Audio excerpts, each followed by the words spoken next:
Doing a sales test before going all in on manufacturing is one of the smartest things that you can do. It gives you real validation, actual customers, actual money, and actual units in people's hands. It's how you're going to find out if your product is actually going to sell. Now, of course, every entrepreneur knows deep down that their product is going to be a runaway hit, but you really need to prove it. But here's the problem. In some cases, you can't legally run a real sales test until you've completed full product certification. And that can cost thousands or even tens of thousands of dollars. It's a really frustrating catch-22. You want to prove your product before investing in certifications, but sometimes you need those certifications before you can prove your product. Hi, I'm John Teal. I'm a former microchip design engineer who brought my own hardware product to life, and now I help others develop and launch new electronic products. Now, not all sales tests are the same.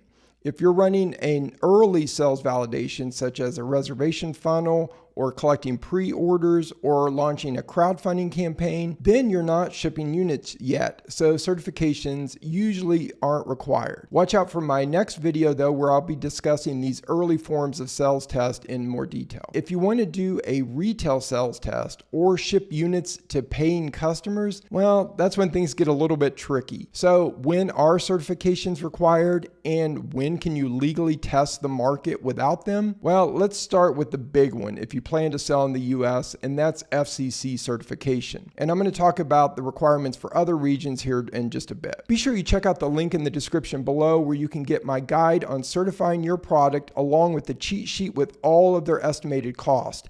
And if you need help with certifications, I've got a full course inside my Hardware Academy and experts to help guide you. If your product has a custom radio design, meaning that it's transmitting Wi-Fi, Bluetooth, or any other Wi-Fi signal using a non-certified custom designed radio, then it's going to be classified by the FCC as an intentional radiator. And in that case, no, you cannot legally sell your product to consumers before you've completed full FCC certification, not even a small sales test. And the rules here are really strict. But what if you're using a pre-certified radio module with a built-in antenna? Well, that changes things. As long as you're using the module exactly as specified, so no changes to the antenna, then your product inherits the certification from the module, and the FCC generally classifies your product now as an unintentional radiator. That means you're only required to complete a supplier's declaration of conformity, which is just called an SDoC for short. And the SDoC process doesn't involve filing anything at all with the FCC. It's a totally self-reported process, meaning that you do the necessary testing and you keep all the documentation ready just in case the FCC ever knocks on your door. Now, technically, even for unintentional radiators, the FCC says you can't ship or deliver the product until the SDoC process is complete. You can advertise it or offer it for sale as long as you clearly state that it hasn't been approved yet and won't be delivered until it complies. The FCC also allows you to send out evaluation units as long as the user understands the product is uncertified and not for resale. But in practice, when you're building a product that just uses a microcontroller or a certified wireless module, and it doesn't transmit RF directly using a custom radio design, well, in that case, then a small sales test is usually tolerated, especially if it's labeled as a prototype and you're not producing high volumes. That said, it's still a gray area, and nothing I say should be considered legal advice.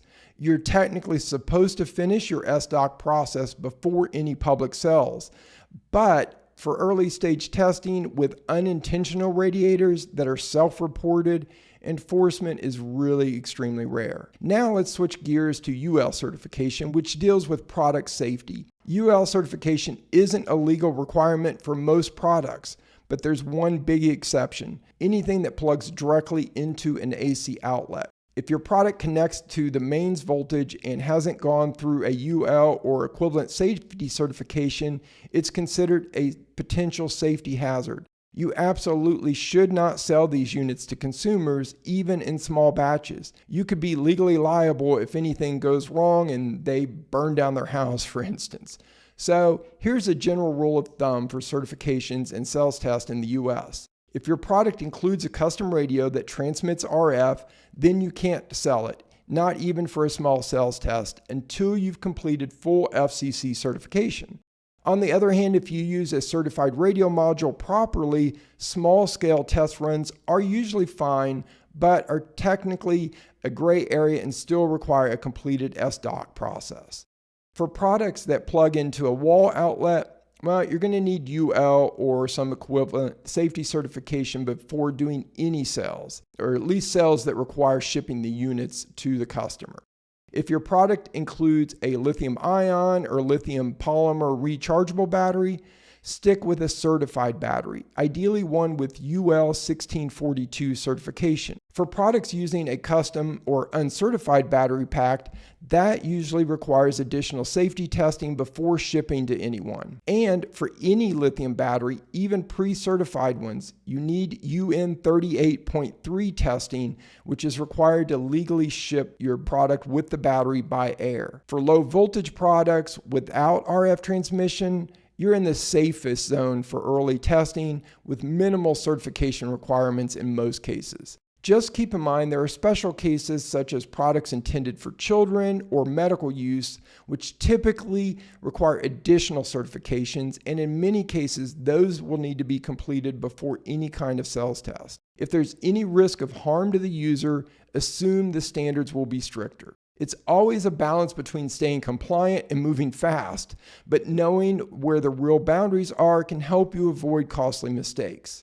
Now, what about regions outside the US? Well, let's start with Europe. If you plan to sell your product in the EU, you're going to need to comply with CE marking requirements. Like the FCC, the CE process depends on what your product does.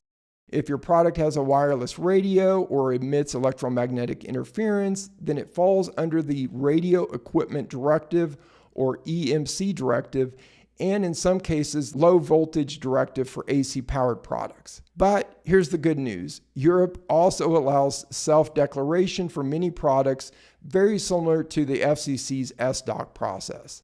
That means you can create a technical file, test your product, usually in an accredited lab, and issue a declaration of conformity yourself. You don't need to submit any paperwork to any agency, but you do need to have the document ready if requested in the future. So for most low volume electronics, especially if you're using certified radio modules, you can still do a small sales test in the EU, assuming you've done your due diligence and documented compliance. But again, enforcement and tolerance vary by country. So in Canada, you're going to need to comply with the ISED regulations, which are similar to FCC. If your product has a radio transmitter, it's going to require certification.